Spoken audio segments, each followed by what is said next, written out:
KTO Radio présente À haute voix, la lecture intégrale des œuvres spirituelles majeures. Aujourd'hui, Histoire d'une âme de Sainte Thérèse de Lisieux.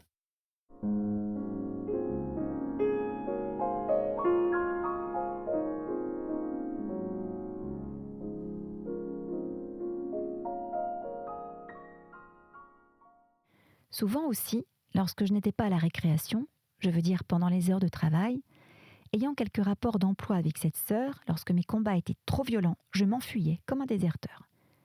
Comme elle ignorait absolument ce que je sentais pour elle, jamais elle n'a soupçonné les motifs de ma conduite et demeure persuadée que son caractère m'est agréable. Un jour, à la récréation, elle me dit à peu près ces paroles, d'un air très content. « Voudriez-vous me dire, ma sœur Thérèse de l'Enfant Jésus, ce qui vous attire tant vers moi? À chaque fois que vous me regardez, je vous vois sourire. » Ah, ce qui m'attirait, c'était Jésus, caché au fond de son âme. Jésus, qui rend doux ce qu'il y a de plus amer. Je lui répondis que je souriais parce que j'étais contente de la voir. Bien entendu, je n'ajoutais pas que c'était au point de vue spirituel. Ma mère bien-aimée, je vous l'ai dit, mon dernier moyen de ne pas être vaincue dans les combats, c'est la désertion.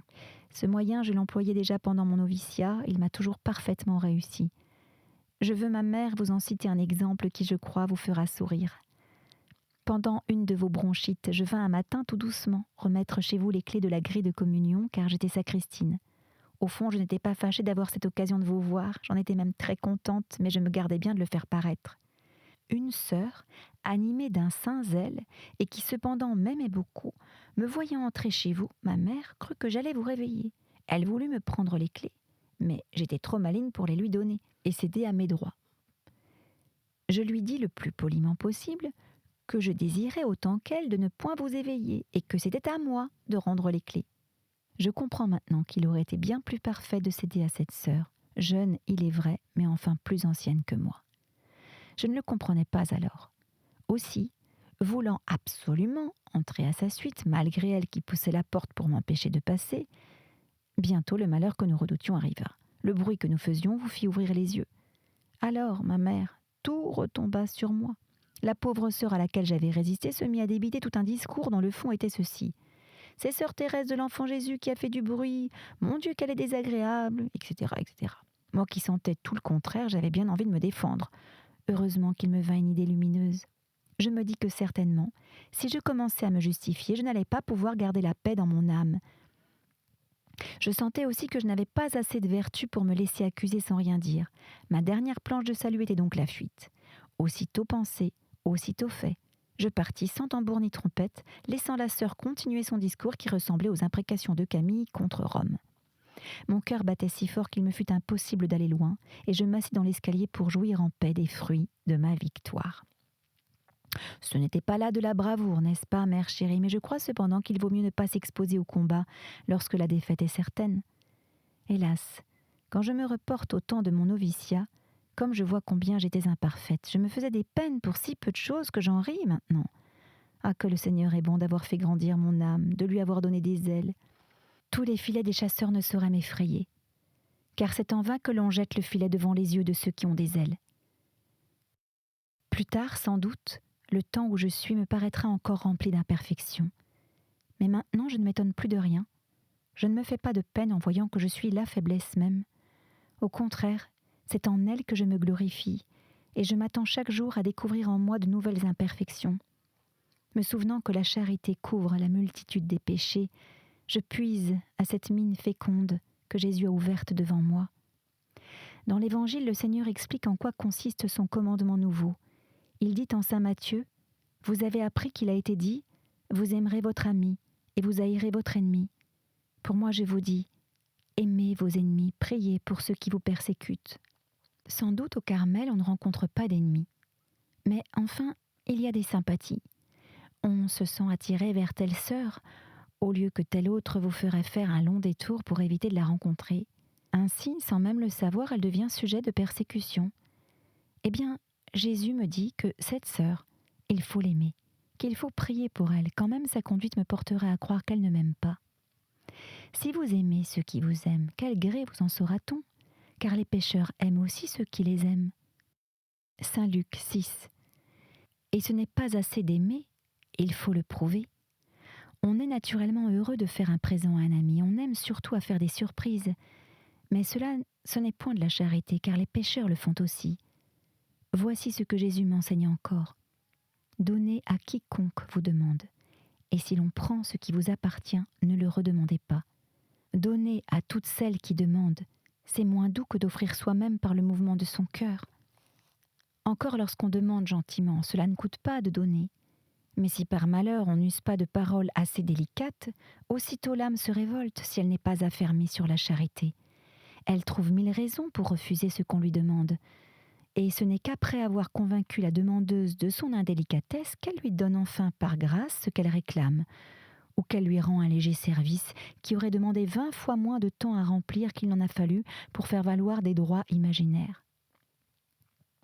Si c'est si difficile de donner à quiconque demande, ce l'est encore bien plus de laisser prendre ce qui appartient sans le redemander. Oh ma mère, je dis que c'est difficile, je devrais plutôt dire que cela semble difficile, car le joug du Seigneur est suave et léger. Lorsqu'on l'accepte, on sent aussitôt sa douceur, et l'on s'écrie avec le psalmiste « J'ai couru dans la voie de vos commandements depuis que vous avez dilaté mon cœur. Il n'y a que la charité qui puisse dilater mon cœur. Ô Jésus, depuis que cette douce flamme le consume, je cours avec joie dans la voie de votre commandement nouveau. Je veux y courir jusqu'au jour bienheureux, où m'unissant au cortège virginal, je pourrai vous suivre dans les espaces infinis, chantant votre cantique nouveau, qui doit être celui de l'amour. » Je disais, Jésus ne veut pas que je réclame ce qui m'appartient. Cela devrait me sembler facile et naturel, puisque rien n'est à moi. Les biens de la terre, j'y ai renoncé par le vœu de pauvreté. Je n'ai donc pas le droit de me plaindre si on m'enlève une chose qui ne m'appartient pas. Je dois au contraire me réjouir lorsqu'il m'arrive de sentir la pauvreté. Autrefois, il me semblait que je ne tenais à rien, mais depuis que j'ai compris les paroles de Jésus, je vois que dans les occasions, je suis bien imparfaite. Par exemple, dans l'emploi de peinture, rien n'est à moi, je le sais bien.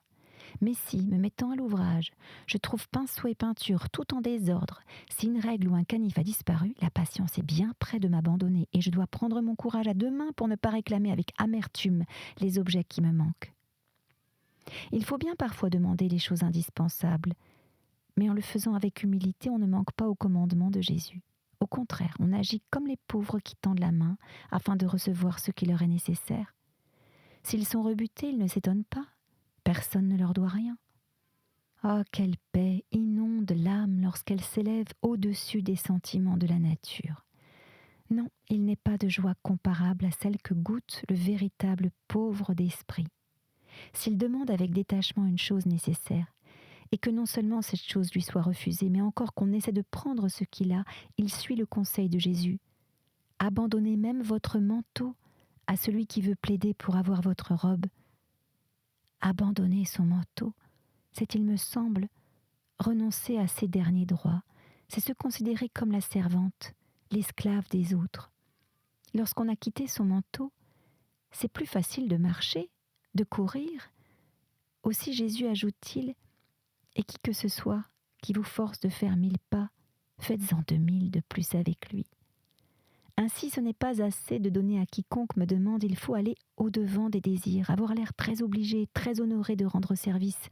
Et si l'on prend une chose à mon usage, je ne dois pas avoir l'air de la regretter, mais au contraire, paraître heureuse d'en être débarrassée. Ma mère chérie, je suis bien loin de pratiquer ce que je comprends, et cependant le seul désir que j'en ai me donne la paix. Plus encore que les autres jours, je sens que je me suis extrêmement mal expliquée. J'ai fait une espèce de discours sur la charité qui doit vous avoir fatigué à lire. Pardonnez-moi, ma mère bien-aimée, et songez qu'en ce moment les infirmières pratiquent à mon égard ce que je viens d'écrire. Elles ne craignent pas de faire 2000 pas là où 20 suffirait. J'ai donc pu contempler la charité en action. Sans doute mon âme doit s'en trouver embaumée. Pour mon esprit, j'avoue qu'il s'est un peu paralysé devant un pareil dévouement et ma plume a perdu de sa légèreté.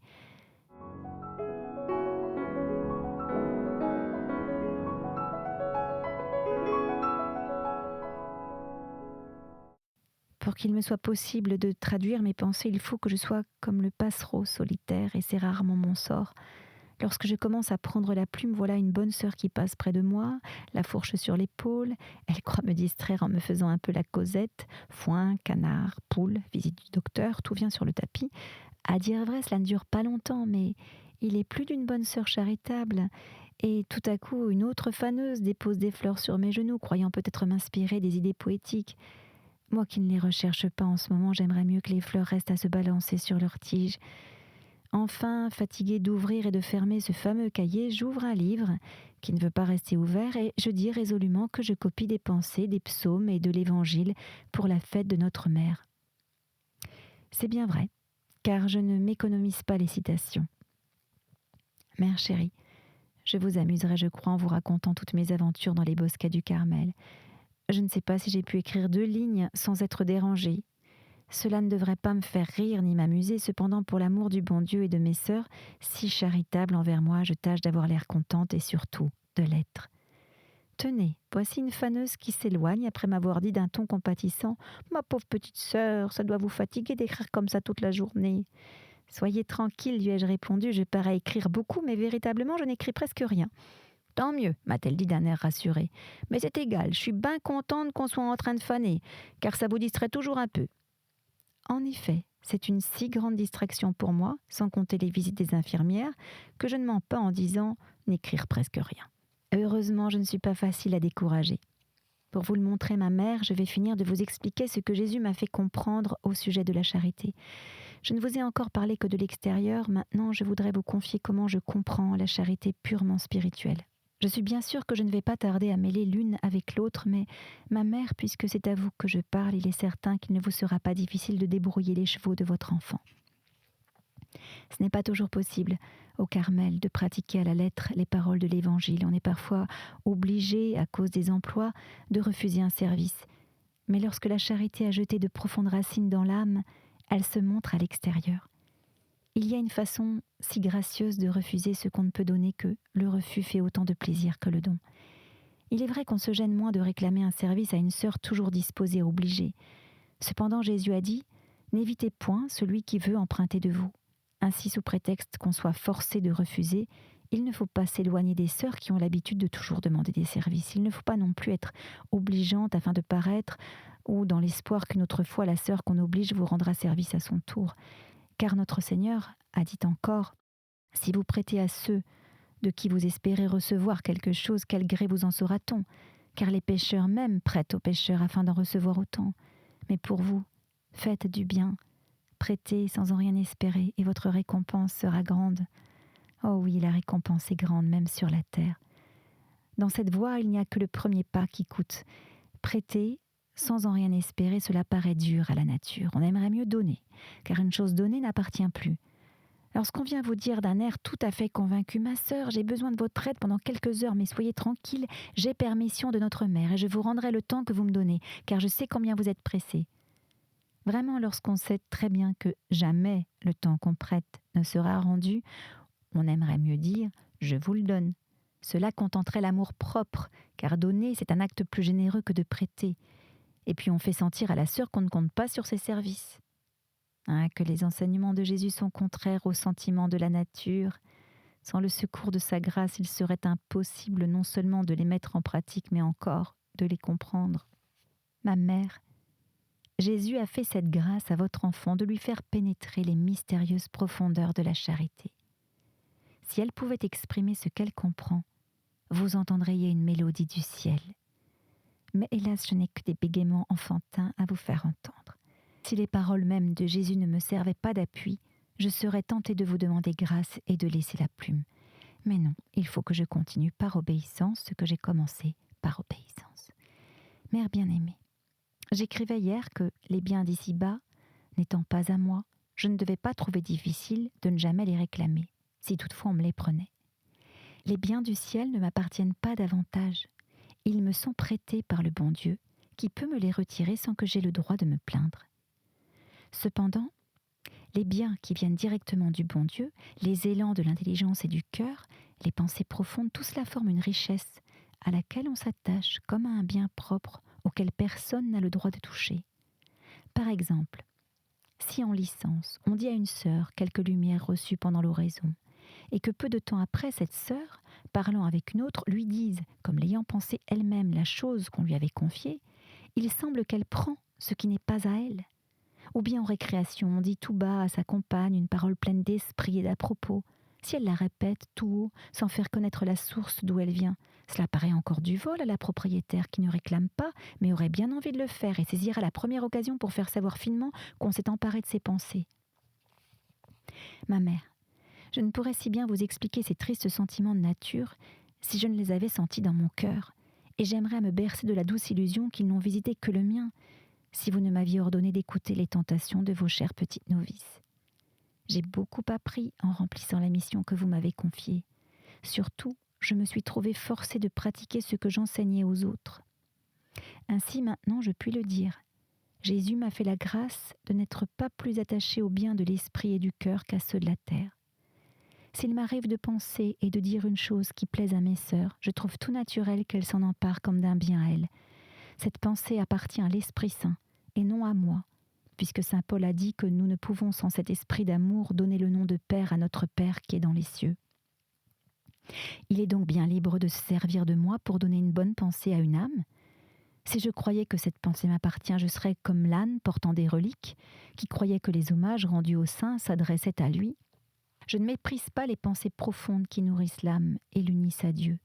Mais il y a longtemps que j'ai compris qu'il ne faut pas s'appuyer sur elles et faire consister la perfection à recevoir beaucoup de lumière. Les plus belles pensées ne sont rien sans les œuvres.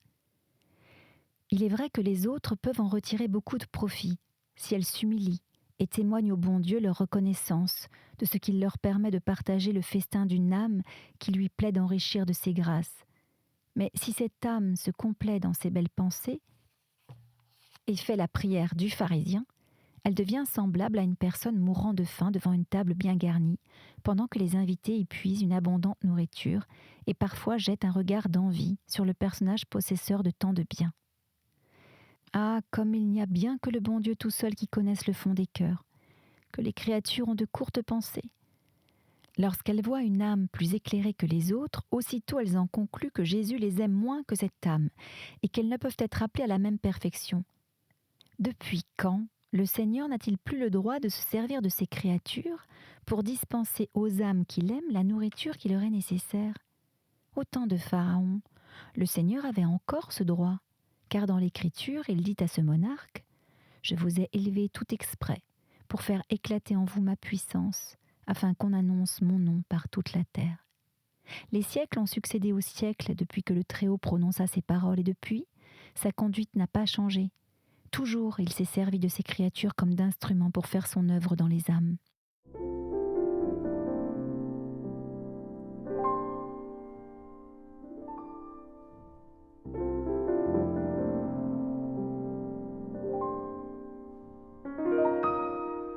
Si la toile peinte par un artiste pouvait penser et parler, certainement elle ne se plaindrait pas d'être sans cesse touchée et retouchée par un pinceau, et n'envierait pas non plus le sort de cet instrument, car elle saurait que ce n'est point au pinceau, mais à l'artiste qui le dirige qu'elle doit la beauté dont elle est revêtue. Le pinceau, de son côté, ne pourrait se glorifier du chef-d'œuvre fait par lui. Il sait que les artistes ne sont pas embarrassés, qu'ils se jouent des difficultés et se plaisent à choisir parfois des instruments faibles et défectueux. Ma mère bien-aimée, je suis un petit pinceau que Jésus a choisi pour peindre son image dans les âmes que vous m'avez confiées. Un artiste ne se sert pas que d'un pinceau, il lui en faut au moins deux. Le premier est le plus utile, c'est avec lui qu'il donne les teintes générales, qu'il couvre complètement la toile en très peu de temps. L'autre, plus petit, lui sert pour les détails. Ma mère, c'est vous qui me représentez le précieux pinceau que la main de Jésus saisit avec amour lorsqu'il veut faire un grand travail dans l'âme de vos enfants. Et moi, je suis le tout petit, dont il daigne se servir ensuite pour les moindres détails. La première fois que Jésus se servit de son petit pinceau, ce fut le 8 décembre 1892. Toujours je me rappellerai cette époque comme un temps de grâce. Je vais, ma mère chérie, vous confier ces doux souvenirs. À 15 ans, lorsque j'eus le bonheur d'entrer au Carmel, je trouvai une compagne de noviciat qui m'avait précédée de quelques mois. Elle était plus âgée que moi de 8 ans, mais son caractère enfant faisait oublier la différence des années. Aussi, bientôt, vous avez eu, ma mère, la joie de voir vos 2 petites postulantes s'entendre à merveille et devenir inséparables. Pour favoriser cette affection naissante qui vous semblait devoir porter des fruits, vous nous avez permis d'avoir ensemble de temps en temps de petits entretiens spirituels. Ma chère petite compagne me charmait par son innocence, son caractère expansif. Mais d'un autre côté, je m'étonnais de voir combien l'affection qu'elle avait pour vous était différente de la mienne. Il y avait aussi bien des choses dans sa conduite envers les sœurs que j'aurais désiré qu'elle changeât. Dès cette époque, le bon Dieu me fit comprendre qu'il est des âmes que sa miséricorde ne se lasse pas d'attendre, auxquelles il ne donne sa lumière que par degrés. Aussi je me gardais bien d'avancer son heure, et j'attendais patiemment qu'il plaise à Jésus de la faire arriver. Réfléchissant un jour à la permission que vous nous aviez donnée de nous entretenir ensemble, comme il est dit dans nos saintes constitutions, pour nous enflammer davantage en l'amour de notre époux, je pensais avec tristesse que nos conversations n'atteignaient pas le but désiré. Alors le bon Dieu me fit sentir que le moment était venu, et qu'il ne fallait plus craindre de parler, ou bien que je devais cesser des entretiens qui ressemblaient à ceux des amis du monde. Ce jour était un samedi. Le lendemain, pendant mon action de grâce, je suppliais le bon Dieu de me mettre à la bouche des paroles douces et convaincantes, ou plutôt de parler lui-même par moi. Jésus exauça ma prière. Il permit que le résultat comblât entièrement mon espérance, car ceux qui tourneront leur regard vers lui en seront éclairés. Psaume 33. Et la lumière s'est levée dans les ténèbres pour ceux qui ont le cœur droit. La première parole s'adresse à moi, et la seconde à ma compagne, qui véritablement avait le cœur droit. L'heure à laquelle nous avions résolu d'être ensemble étant arrivée, la pauvre petite sœur, en jetant les yeux sur moi, vit tout de suite que je n'étais plus la même. Elle s'assit à mes côtés en rougissant, et moi, appuyant sa tête sur mon cœur, je lui dis avec des larmes dans la voix tout ce que je pensais d'elle, mais avec des expressions si tendres, en lui témoignant une si grande affection que bientôt ses larmes se mêlèrent aux miennes. Elle convint, avec beaucoup d'humilité, que tout ce que je disais était vrai, me promit de commencer une nouvelle vie, et me demanda comme une grâce de l'avertir toujours de ses fautes. Enfin, au moment de nous séparer, notre affection était devenue toute spirituelle. Il n'y avait plus rien d'humain. En nous se réalisait ce passage de l'Écriture, le frère qui est aidé par son frère est comme une ville fortifiée. Ce que Jésus fit avec son petit pinceau aurait été bientôt effacé s'il n'avait agi par vous, ma mère, pour accomplir son œuvre dans l'âme qu'il voulait tout à lui. L'épreuve sembla bien amère à ma pauvre compagne, mais votre fermeté triompha, et c'est alors que je pus, en essayant de la consoler, expliquer à celle que vous m'aviez donnée comme sœur entre toutes en quoi consiste le véritable amour. Je lui montrai que c'était elle-même qu'elle aimait, et non pas vous. Je lui dis comment je vous aimais et les sacrifices que j'avais été obligée de faire au commencement de ma vie religieuse pour ne point m'attacher à vous d'une façon toute matérielle, comme le chien qui s'attache à son maître. L'amour se nourrit de sacrifices. Plus l'âme se refuse de satisfaction naturelle, plus sa tendresse devient forte et désintéressée. Je me souviens qu'étant postulante, j'avais parfois de si violentes tentations d'entrer chez vous pour me satisfaire, trouver quelques gouttes de joie, que j'étais obligée de passer rapidement devant le dépôt et de me cramponner à la rampe de l'escalier. Il me venait à l'esprit une foule de permissions à demander. Enfin, ma mère bien-aimée, je trouvais 1000 raisons pour contenter ma nature, que je suis heureuse de m'être privée dès le début de ma vie religieuse. Je jouis déjà de la récompense promise à ceux qui combattent courageusement. Je ne sens plus qu'il soit nécessaire de me refuser toutes les consolations du cœur, car mon âme est affermie par celui que je voulais aimer uniquement. Je vois avec bonheur qu'en l'aimant le cœur s'agrandit, qu'il peut donner incomparablement plus de tendresse à ceux qui lui sont chers que s'il s'était concentré dans un amour égoïste et infructueux. Ma mère chérie, je vous ai rappelé le premier travail que Jésus et vous avez daigné accomplir par moi. Ce n'était que le prélude de ce qui devait m'être confié. Lorsqu'il me fut donné de pénétrer dans le sanctuaire des âmes, je vis tout de suite que la tâche était au-dessus de mes forces. Alors je me suis mise dans les bras du bon Dieu comme un petit enfant, et cachant ma figure dans ses cheveux, je lui ai dit « Seigneur, je suis trop petite pour nourrir vos enfants. Si vous voulez leur donner par moi ce qui convient à chacune, remplissez ma petite main, et sans quitter vos bras, sans détourner la tête, je donnerai vos trésors à l'âme qui viendra me demander sa nourriture. Si elle la trouve à son goût, je saurai que ce n'est pas à moi, mais à vous qu'elle la doit. Au contraire, si elle se plaint et trouve amer ce que je lui présente, ma paix ne sera pas troublée. Je tâcherai de lui persuader que cette nourriture vient de vous et me garderai bien d'en chercher une autre pour elle. Depuis que j'ai compris qu'il m'était impossible de rien faire par moi-même, la tâche que vous m'avez imposée ne me parut plus difficile. J'ai senti que l'unique chose nécessaire était de m'unir de plus en plus à Jésus, et que le reste me serait donné par surcroît. En effet, jamais mon espérance n'a été trompée. Le bon Dieu a daigné remplir ma petite main, autant de fois qu'il a été nécessaire pour nourrir l'âme de mes sœurs. Je vous avoue, mère bien-aimée, que si je m'étais appuyé le moins du monde sur mes propres forces, je vous aurais bientôt rendu les armes. De loin, cela paraît tout rose de faire du bien aux âmes, de leur faire aimer Dieu davantage, enfin de les modeler d'après ses vues et ses pensées personnelles. De près, c'est tout le contraire. Le rose a disparu. On sent que faire du bien est chose aussi impossible sans le secours du bon Dieu que de faire briller le soleil dans la nuit. On sent qu'il faut absolument oublier ses goûts, ses conceptions personnelles, et guider les âmes par le chemin que Jésus leur a tracé, sans essayer de les faire marcher par sa propre voie. Mais ce n'est pas encore le plus difficile. Ce qui me coûte par-dessus tout, c'est d'observer les fautes, les plus légères imperfections, et de leur livrer une guerre à mort. J'allais dire, malheureusement pour moi, mais non, ce serait de la lâcheté, je dis donc heureusement pour mes sœurs, depuis que j'ai pris place dans les bras de Jésus, je suis comme le veilleur observant l'ennemi de la plus haute tourelle d'un château fort. Rien n'échappe à mes regards. Souvent je suis étonnée d'y voir si clair et je trouve le prophète Jonas bien excusable de s'être enfui au lieu d'aller annoncer la ruine de Ninive. C'était À haute voix, une émission de KTO Radio. Aujourd'hui, Histoire d'une âme. Lecture, Erhard von Meyer. Captation et réalisation, Gustave Schlicht et Thibaut Dagalier. Une émission disponible en podcast sur ktoradio.com ou sur l'application KTO Radio.